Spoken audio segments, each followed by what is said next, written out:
ইরাকের কুর্দিস্তান অঞ্চলের আরবিল বিমানবন্দরের কাছে মার্কিন সেনাদের ঘাঁটির উদ্দেশ্যে চালানো একটি ড্রোন হামলা ব্যর্থ হয়েছে।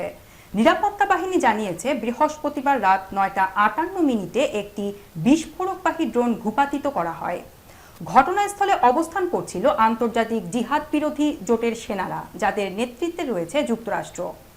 ড্রোনটি লক্ষ্যবস্তুতে আঘাত হানার আগেই গুলি করে ভূপাতিত করা হয়, ফলে কোনো হতাহত বা ক্ষয়ক্ষতির খবর পাওয়া যায়নি।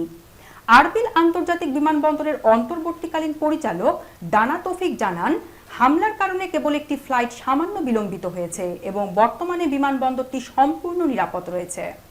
একজন মার্কিন প্রতিরক্ষা কর্মকর্তা নিশ্চিত করেছেন, আরবিল বিমান ঘাঁটির বাইরে বিস্ফোরণের বিষয়ে তারা অবগত এবং তদন্ত চলছে। সমস্ত মার্কিন কর্মীর নিরাপত্তা নিশ্চিত করা হয়েছে, তবে এখন পর্যন্ত হামলার দায় কেউ স্বীকার করেনি। এর আগেও একাধিকবার রকেট ও ড্রোন হামলার শিকার হয়েছে এই অঞ্চল। বিশেষ করে ইরান, যুক্তরাষ্ট্র ও ইসরায়েলের চলমান টানাপোড়েনের প্রেক্ষাপটে ইরাকে মার্কিন ঘাঁটিগুলোর উপর হামলার ঘটনা বেড়েছে।